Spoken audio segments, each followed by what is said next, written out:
Dear Patriots, before the news starts, please subscribe to our patriotic channel by clicking the subscribe button. Give us a thumbs up to this video. Don't forget to leave your opinion below in the comments section. Share the news on Facebook and Twitter so you friends see it. Thank you. Backstabbed Jeff Sessions just got really bad news in Chicago. Look what happened. In a major ruling, a federal judge in Chicago blocked the Trump administration from requiring so-called sanctuary cities from cooperating with immigration agents in order to get a public safety grant. U.S. District Judge Harry Leinweber wrote in a 41-page ruling that the Chicago has shown a likelihood of success in its arguments that U.S. Attorney General Jeff Sessions has overreached his authority when he cut off sanctuary cities from federal funding. The judge also ruled that Mayor Rahm Emanuel's administration could suffer irreparable harm with immigration communities if the Jeff Sessions implemented the new standards. Once such trust is lost, it cannot be repaired through an award of money damages, making it the type of harm that is especially hard to rectify if Rahm Emmanuel were to wait till the lawsuit is settled. This is total BS, and it just goes to show how powerful the swamp is. When we took government long ago, there were three branches of government. It wasn't the judiciary, the legislative, the executive branch, and some judge in Hawaii and Chicago. Share this everywhere if you think that Jeff Sessions has every right to take back funding from these cities that are more invested in helping illegals than they are citizens. Thanks for reading.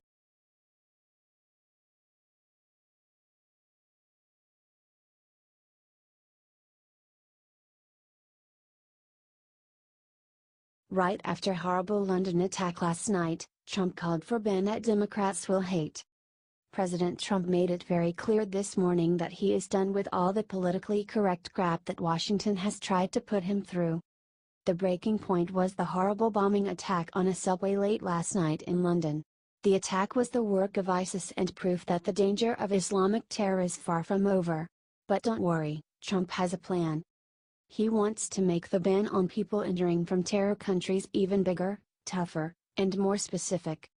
How could anyone in their right mind disagree with this sentiment at this point in history?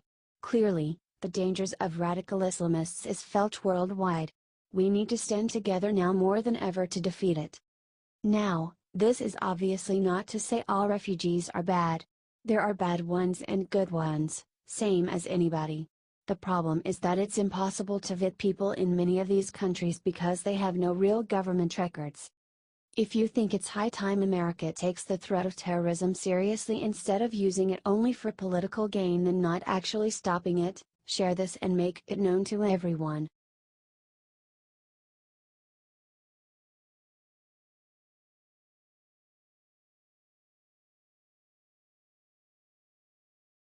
Breaking: a White House press secretary has stepped down. Vice President Mike Pence's press secretary is now leaving the Trump administration. This just broke via AP. They are leaving to be an outside surrogate for the White House. Mark Lauder served as the top aide to Pence since the vice president was governor of Indiana. He worked as a spokesperson for Pence during the campaign. Lauder is going to work as a voice outside the administration. He says that he has been very honored to serve both the president and the vice president. He is going to help push the Trump agenda from outside the administration. Lauder has often made the case for the vice president's policies. Thank you for all your hard work, Mr. Lauder. Let's give him a good send-off, patriots. Tell him goodbye below and thank you for standing up to the lamestream media.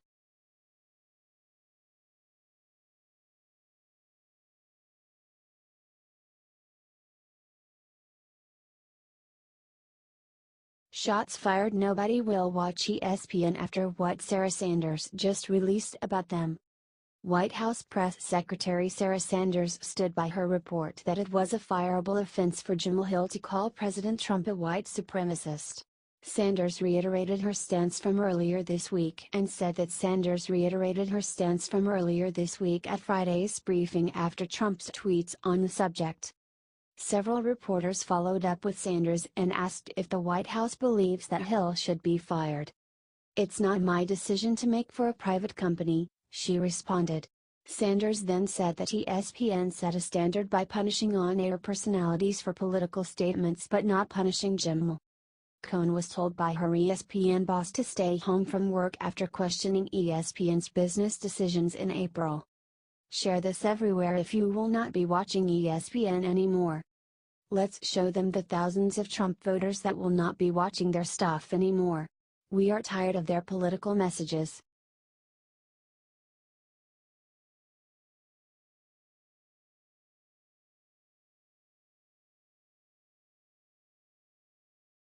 Breaking: Trump looking to make a brilliant deal with Julian Assange of WikiLeaks.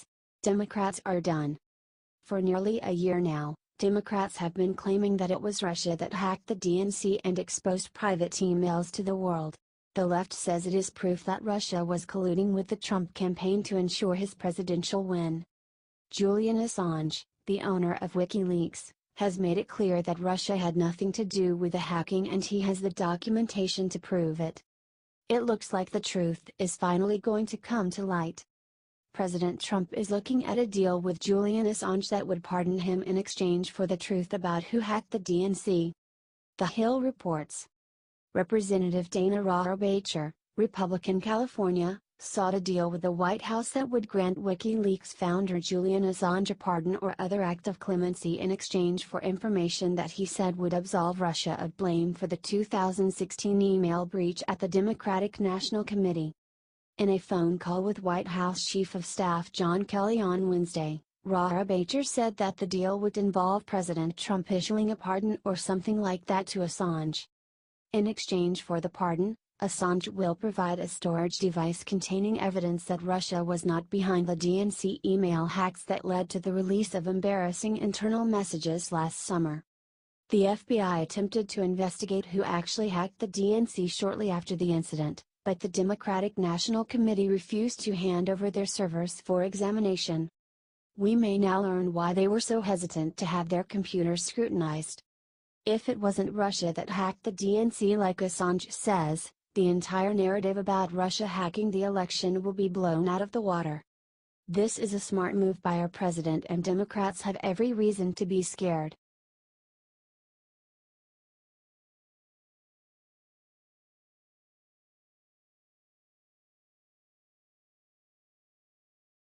They all flipped. Trump just got Democrats and Republicans to do impossible on tax reform.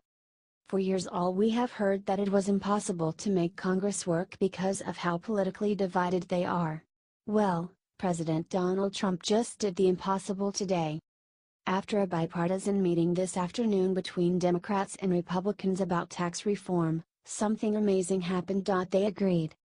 Thanks to the outreach of President Trump, Democrats and Republicans left the meeting in agreement that we need to lower the corporate tax rate and help the middle-class tax rate at the same time.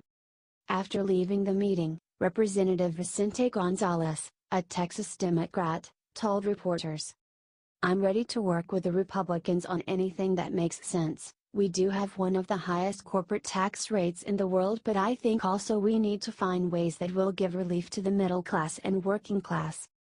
And Democrat Eric Swalwell said he is already working with Republicans on lowering taxes in California. So how do we know that this is thanks to President Trump's actions? Well, that is actually pretty simple. Representative Mike Kelly, ARPA, told his colleagues at the meeting that Trump's bipartisan deal for hurricane relief was a message that, it may not be what you want, but it's going to get done. And wouldn't you know it? Now things are getting done the way our founders intended. No tricks or power plays, just bipartisan deal making for Americans, by Americans. Help share this out if you are as proud of Trump's success as we are.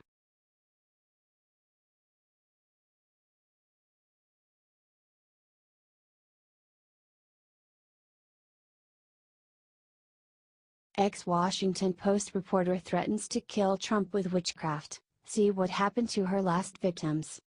Sally Quinn, a former reporter for the Washington Post, just revealed how she could kill Donald Trump, and it's really weird. In an interview with USA Today, Quinn claims to be a witch with a violent past. "There were 3 people who hurt me in some way, or hurt somebody I loved, and so I decided to put a hex on them," Quinn told the paper. Within 5 years, all three were dead. Quinn has since left the hexing business, but Trump has her considering her powers once again. Since Trump was elected, and since the election, I can't tell you how many friends have asked me to put a hex on Donald Trump, Quinn said. But don't worry. She claims that she has no intention of coming out of retirement. After making the threat, Quinn clarified, "I don't do that anymore." Somehow, I don't think President Trump is all that concerned either way. Quinn is hardly the first liberal journalist to attack Trump. Her method of attack is just a lot weirder, and a lot less effective. Share so everyone sees the insanity of the liberal media. Quinn might be the craziest example yet,